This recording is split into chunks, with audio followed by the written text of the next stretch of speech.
मी अंकिता, 28 वर्षाची. लग्न झालंय 3 वर्षापूर्वी. पण नवरा राकेश सिंगापूरला नोकरी करतो. वर्षातून फक्त एकदा किंवा दोनदा येतो. घरात मी एकटी. दिवसभर ऑफिस. संध्याकाळी घरी येऊन रिकाम्या भिंतीकडे पाहत बसणे. टीव्ही बघणे. पण मन रमणे नाही. मैत्रिणीशी बोलते. पण त्यांच्याही आयुष्यात स्वतःची व्यस्तता असतात. कधी कधी रात्री एकटी पडल्यावर विचार येतो, असं एकटेपणा कधी संपणार. एक दिवस माझी जिगरी मैत्रीण प्रिया फोनवर म्हणाली, अंकिता, एक नवीन टेलर दुकान उघडले गावात.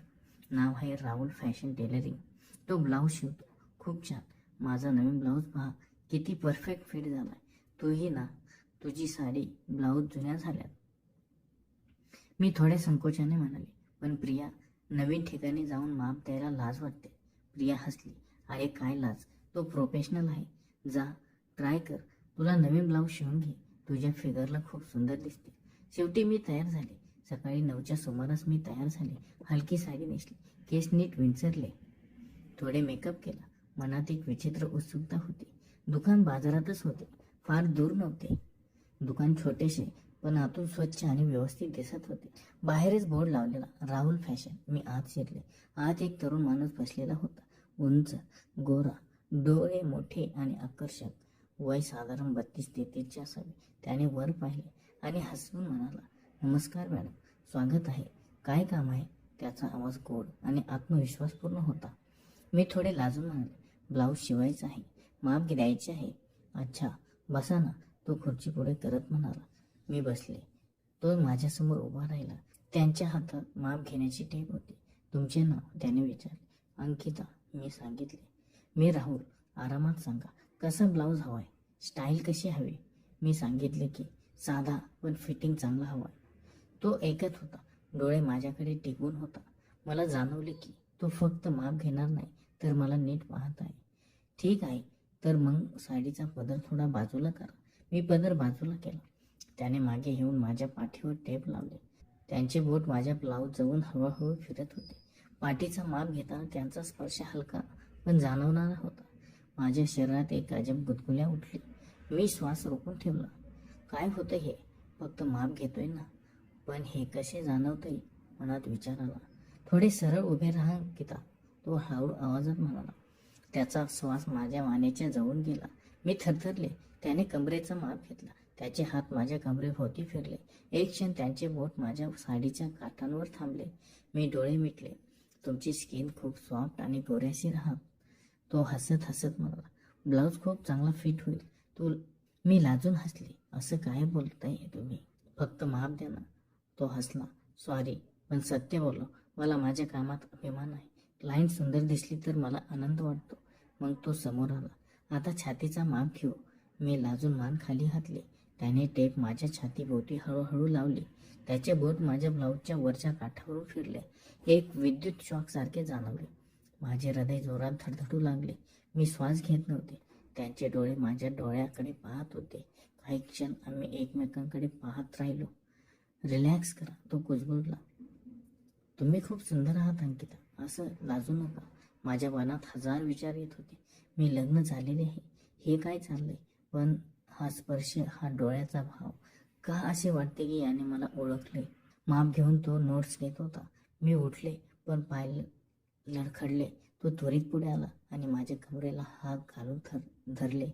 सावध, पडू नका. त्याचा हात माझ्या कमरेवर थोडा जास्त वेळ राहिला. उबदार स्पर्श. मी त्यांच्या डोळ्यात पाहिले. त्यात काहीतरी खोल भाव होता. आकर्षण, कदाचित सहानुभूती. पुन्हा कधी येणार? त्याने हसत विचारले. जेव्हा ब्लाऊज तयार होईल. मी उत्तर दिले, पण मनात म्हणाले, लवकर यावं. दुकानाबाहेर पडल्यावर मी एक दीर्घ श्वास घेतला. हात थंड पडले होते. घरी आल्यावर आरशासमोर उभी राहिले. माझ्या पाठीवर, कमरेवर, छातीवर त्यांच्या स्पर्शाची आठवण अजूनही जिवंत होती. रात्री झोप लागेना. मनात वारंवार त्यांचे डोळे, त्यांचा स्पर्श, त्यांचा गोड आवाज घुमत होता. अंकिता, तू काय करतेस? हे फक्त टेलर आहे, पण का मन असे धावते त्यांच्याकडे? मी स्वतःला समजावले, पण तरीही दुसऱ्या दिवशी त्यांचा फोन नंबर वाचून ठेवला होता. ही पहिली भेट फक्त माप घेण्याची नव्हती, तर मनात काहीतरी नवी भावना जागृत झाली होती. हळूहळू गोड आणि धोकादायक. 2 दिवस गेले. त्या 2 दिवसात माझ्या मनात सारखा राहुलचा चेहरा फिरत होता. ऑफिसमध्ये काम करताना, घरी जेवण करताना, रात्री बेडवर पडल्यावर, सगळीकडे त्यांचे ते हलके स्पर्श, ते गोड हसणे, ते डोळ्यातले आकर्षण. मी स्वतःला समजावत होते, अंकिता तू काय करतेस? तू लग्न झालेली आहेस, राकेश आहे तुझा नवरा. पण मन ऐकत नव्हतं. फोनमध्ये त्यांचा नंबर वाचून वाचून पाहत होते, पण धाडस होत नव्हते. तिसऱ्या दिवशी सायंकाळी माझा फोन वाजला. अनोळखी नंबर. मी हृदय धडधडत उचलला. हॅलो अंकिता. त्याचा तोच मऊ आवाज. हो राहुल, मी थोड्या कंपन्या आवाजात म्हणले. हो, ब्लाऊज तयार झालाय, आज संध्याकाळी येऊ शकाल का? ट्राय करून बघता येईल का? त्यांच्या आवाजात उत्सुकता होती. हो मी येते, मी लगेच म्हणाले. फोन ठेवल्यावर आरशासमोर उभे राहिले. केस नीट विंचरले, थोडे लिपस्टिक लावले, हलकी साडी नेसली. मनात एक विचित्र उत्साह आणि भीती एकत्र होते. काय होते माझ्याबरोबर? फक्त ब्लाऊज घ्यायला जायचे ना. दुकानात पोहोचले तेव्हा बाहेर अंधार पडला. आत प्रकाश होता, पण दुकानात कोणी नव्हते. राहुल एकटा बसलेला. मी आत शिरताच त्याने हसून स्वागत केले. या अंकिता, बसा, आज कोणी नाही, शांत आहे, तो म्हणाला आणि मला खुर्ची दिली. ब्लाऊज कसा झाला? मी विचारले. खूप छान, तुमच्या फिगरला परफेक्ट फिट होईल, ट्राय करून बघा. त्याने एक सुंदर निळ्या रंगाचा ब्लाऊज काढला आणि मला दिला. मी चेंजिंग रूममध्ये गेले. छोटीशी खोली, पडदा लावलेला. मी साडीचा पदर काढला आणि ब्लाऊज घातला. पुढचे हुक सोपे होते, पण मागचे हुक लावता येत नव्हते, हात पोचत नव्हते. मी थोडा वेळ झुंजले, मग हाक मारली. राहुल, थोडी मदत हवी. तो लगेच आत आला. आरशासमोर मी उभी होते. त्याने मागे येऊन हळूहळू माझ्या पाठीवर हात घातला. त्याचे उबदार बोट माझ्या पाठीच्या त्वचेवरून फिरत होते. एक एक हुक लावताना त्याचा स्पर्श जाणवत होता. मी श्वास रोखून आरशात त्याला पाहत होते. त्याचे डोळे माझ्या पाठीवर, मानेवर खिळले होते. किती सुंदर दिसताय, तो कुजबुजला. त्याचा श्वास माझ्या कानाजवळून गेला. माझ्या शरीरात एक गोड शिरशिरी उठली. हा ब्लाऊज तुमच्यासाठीच केला आहे असं वाटते. राहुल, असं बोलू नका, मी लाजून म्हणाले, पण आवाजात तक्रार नव्हती. तो हसला. का? सत्य आहे ते. पहिल्या दिवशी माप घेताना मी काहीतरी वेगळं जाणवलं होतं. तुम्ही फक्त क्लायंट नाही अंकिता. मागचे सर्व हुक लावून झाले तरीही त्याने हात माझ्या पाठीवरून काढला नाही. हळूहळू त्याने माझ्या खांद्यावर हात ठेवला. आम्ही दोघे आरशात एकमेकांकडे पाहत होतो. त्याचे डोळे भरले होते. मी वळले, आमचे चेहरे जवळ आले. एक क्षण वेळ थांबला. असं वाटलं मला भीती वाटते. मी हळू म्हणाले, मलाही, पण थांबू शकत नाही. तो उत्तरला. त्याने माझा हात हातात घेतला आणि हळूहळू तळव्यावर किस केला. मी थरथरले, पण मागे सरकले नाही. मग आम्ही बरोबर बसलो. त्याने चहा बनवला. 2 कप घेऊन तो माझ्या समोर बसला. आम्ही बोलत राहिलो. तो आपल्या आयुष्याबद्दल सांगू लागला. मी लग्न झालेलं आहे, पण पत्नी 3 वर्षापूर्वी सोडून गेली. मुलगा नाही, एकटेपणा खूप जाणवतो. दुकानात काम आणि रात्री घरी परत नाही. मीही माझ्या गोष्टी सांगितल्या. राकेश परदेशात, एकटेपणा, रिकामं घर. बोलता बोलता आमचे हात एकमेकांच्या जवळ आले. त्याने माझ्या बोटांवर बोट फिरवले. तुम्ही खूप समजदार आणि सुंदर आहात अंकिता. तुमच्याशी बोलताना बरं वाटतं. मी लाजून हसले. तुम्हीही. मला पहिल्या दिवशीच कळलं होतं. संध्याकाळ झाली. मी उठले. तो दारापर्यंत आला. पुन्हा या ना, ब्लाऊज सुधारायला किंवा नवीन घ्यायला? हो, मी म्हणाले. घरी आल्यावर मनात गोंधळ होता. मी त्याला मेसेज केला. आज खूप छान वाटलं, थँक्यू. तो लगेच उत्तरला. मलाही अंकिता, तुमच्या स्पर्शाने मन भरून गेलं. पुन्हा लवकर भेटू. रात्री बेडवर पडून मी विचार करत होते, हे आकर्षण आहे की प्रेम? मी लग्न झालेले आहे, पण राकेशचे एवढं वर्ष कधीच जाणवलं नव्हतं जे राहुलच्या एका स्पर्शाने जाणवते. मनात अपराधीपणा आणि गोड भावना दोन्ही एकत्र होते. मी डोळे मिटले आणि त्यांच्या स्पर्शाची, त्यांच्या आवाजाची आठवण घेत राहिले. ही दुसरी भेट फक्त ब्लाऊजची नव्हती. आमच्या गोड मनातली दुरी कमी झाली होती. हळूहळू गोड गोड भावने गुंतागुंत सुरू झाली होती. त्या दुसऱ्या भेटीनंतर आमचे संपर्क वाढले. सुरुवातीला फक्त मेसेज, मग कॉल्स. राहुल रोज रात्री फोन करायचा. अंकिता, आज कसं काय असं विचारायचा. मीही त्याची वाट पाहायला लागले होते. ऑफिसमधून घरी येताना मन सारखं दुकानाकडे धावायचं. 3-4 दिवसांनी मी पुन्हा गेले. यावेळी नवीन ब्लाऊजचा डिझाईन घ्यायला. दुकानात जर गर्दी होती, पण राहुलनं मला आतल्या छोट्या खोलीत बसवलं. तुमच्यासाठी स्पेशल, तो हसत म्हणाला. आम्ही बोलत बसलो. त्याने आपल्या आयुष्याची अधिक गोष्ट सांगितली. पत्नीने सोडून गेल्यावर किती एकटेपणा जाणवतो. रात्री झोप येत नाही, कामात मन रमत नाही. तुम्ही आल्यापासून मला बरं वाटायला लागले. तो हळू म्हणाला. त्याचे डोळे माझ्यावर खेळले. मीही माझ्या गोष्टी सांगितल्या. राकेश, किती दिवस परदेशात, फोनवर बोलणे आणि रुटीन झाले, प्रेम वाटत नाही. तुम्हाला कोणी समजून घेत नाही का? त्याने विचारले. नाही, मी डोळ्यात पाणी आणून म्हणाले. सगळे बाहेरून पाहतात की मी सुखी आहे, पण आतून रिकाम वाटतं. त्याने माझा हात हातात घेतला. बोट बोटात गुंफली. त्या स्पर्शात ऊब होती, सुरक्षा होती. मी हात काढला नाही. आम्ही तासभर असेच बसलो. बोलणे, शांतता आणि एकमेकांकडे पाहणे. पुढच्या आठवडे मी वारंवार जायला लागले. कधी ब्लाऊज सुधारायला, कधी नवीन साडीचा माप घ्यायला. प्रत्येक भेटीत आमची जवळीक वाढत होती. एक संध्याकाळ पावसाळा जोरात होता. मी दुकानात गेले तेव्हा तो एकटा होता. दुकान लवकर बंद केला. बसा अंकिता, पाऊस थांबेपर्यंत थांबा, तो म्हणाला. आम्ही दोघे एका छोट्या सोफ्यावर बसलो. जवळजवळ त्याचा खांदा माझ्या खांद्याला टेकला. तुम्हाला स्पर्श करताना मला शांती वाटते, तो कुजबुजला. त्याने हळूहळू माझ्या केसात बोट फिरवले. मी थरथरले. मनात विचार आला, हे चुकीचं आहे अंकिता. तू लग्न झालेली आहेस, पण शरीर आणि मन दोन्ही थांबायला तयार नव्हते. मी त्याच्या छातीवर डोके टेकवले. त्याचा हृदय धडधडणं ऐकत राहिले. राहुल, हे काय होतंय आपल्यात? प्रेम होतंय असं वाटतंय, तो हळू म्हणाला. पहिल्या दिवशी माप घेताना, तुझ्या शरीरावर बोटं फिरवताना मी स्वतःला विसरलो होतो. तेव्हापासून तुझी आठवण येते. त्याचे शब्द मनात रुतले. मी उठून त्याच्या डोळ्यात पाहिले. आमचे चेहरे जवळ आले. त्याने माझ्या गालावर हात फिरवला. मग हळूहळू ओठांवर आला. एक दीर्घ किस, गोड, भावनिक, पूर्ण मनापासून. मी पहिल्यांदा इतक्या तल्लीनतेने कोणाला किस केलं. त्याचे हात माझ्या पाठीवरून फिरत होते, पण मर्यादित. मी त्याला घट्ट मिठी मारले. किस संपल्यावर मी रडले. मी काय करते राहुल? राकेशला कसं सांगू? तो मला घट्ट धरून म्हणाला, रडू नको, मी तुझ्यासोबत आहे. तुझ्या भावनांना मी समजून घेतो. घाई करू नकोस, हळूहळू ठरवू. त्या दिवशी आम्ही खूप बोललो. प्रेम काय असतं, एकटेपणा कसा मारतो आणि एकमेकांवर विश्वास कसा बसतो. तो मला आपल्या बालपणीच्या गोष्टी सांगत होता. मी त्याला माझ्या स्वप्नांबद्दल.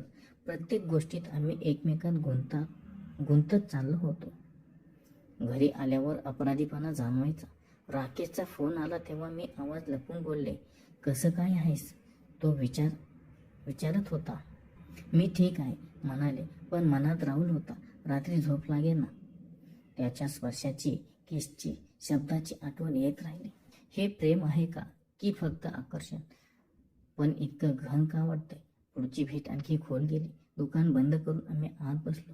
तो मला जवळ घेऊन बसला. त्याचे हात माझ्या कमरेभोवती, माझे डोके त्याच्या खांद्यावर. आम्ही तासनतास बोलत होतो. आधी हसत होतो, कधी गंभीर होत होतो. त्याने मला सांगितलं, तुझ्याशिवाय आता जगणं कठीण झालंय अंकिता. मीही मनातून कबूल केलं की मलाही तुमच्याशिवाय राहत नाही. पण लग्न, समाज, कुटुंब, सगळी गुंतागुंत मनात खोळत होती. ही भेटी फक्त शारीरिक नव्हत्या, तर मनाची जवळीक होती. प्रत्येक स्पर्श, प्रत्येक शब्द, प्रत्येक नजर हळूहळू आम्हाला एकमेकांत बांधत होते. मी स्वतःला विचारायचे, आता पुढे काय? पण उत्तर मिळत नव्हतं. फक्त राहुलची आठवण आणि त्याच्यासोबतचे घालवलेले क्षण मन भरून टाकत होते. त्या केसनंतर सगळं काही बदललं. राहुल आणि मी आता फक्त भेटत नव्हतो, तर एकमेकांच्या आयुष्यात गुंतत चाललो होतो. पुढचे काही दिवस मी वारंवार त्याच्या दुकानात जायला लागले. कधी कधी खोटी कारण शोधायचे. हा ब्लाऊज थोडा टाईट आहे, सुधारायला, किंवा नवीन डिझाईन दाखव. पण खरं कारण वेगळं होतं. त्यांच्याजवळ बसून, त्यांच्या स्पर्शात हरवून जाणं. एक संध्याकाळ मी त्यांच्या घरी गेले. दुकान बंद करून तो मला घरी घेऊन गेला. छोटंसं घर, स्वच्छ पण एकटेपणानं भरलेलं. या अंकिता, आरामात बसा, तो म्हणाला. त्याने चहा बनवला आणि माझ्यासमोर बसला. आमचे हात आपोआप एकमेकांत गुंफले गेले. राहुल, हे काय चाललंय आपल्यात? मी डोळ्यात पाणी आणून विचारलं. मी लग्न झालेली आहे, राकेशला कसं तोंड दाखवू? तो मला जवळ ओढून घेत म्हणाला, मला माहिती आहे अंकिता, पण तुझ्याशिवाय मला श्वास घेता येत नाही. त्या पहिल्या माप घेताना, तुझ्या शरीरावर बोट फिरवताना मी स्वतःला हरवून बसलोय. आता तुझं हसणं, तुझं बोलणं, तुझा स्पर्श, सगळं माझं झालंय. त्याचे शब्द मनात रुतले. मी त्याच्या छातीवर डोके ठेवले. त्याने मला घट्ट मिठी मारली. त्याचे हात माझ्या पाठीवरून हळूहळू फिरत होते. माझ्या कमरेवर, मानेवर, केसात आमचे होठ पुन्हा भेटले. यावेळी केस अधिक गहन, अधिक भावनिक होता. मी त्याला घट्ट धरून राहिले. शरीरात एक गोल लहर उठली होती. त्याचे स्पर्श माझ्या ब्लाऊजवरून फिरत होते. पण तो मर्यादित राहिला. तुला जबरदस्ती नाही, तू तयार असेल तेव्हाच. तो कुजबुजला. मी रडत रडत म्हणाले, राहुल, मी तुझी झाले, पण भीती वाटते. समाज, कुटुंब, राकेश. तो माझ्या डोळ्यात पाहून म्हणाला, मी तुझ्यासोबत आहे. घाई करू नकोस. तुझं मन तयार होईल तेव्हा पुढे जाऊ. त्या रात्री आम्ही खूप बोललो. त्याने मला आपल्या एकटेपणाची, स्वप्नाची गोष्ट सांगितली. मीही माझ्या लग्नातील रिकामेपणाबद्दल सांगितलं. आम्ही एकमेकांना मिठी मारून बसलो.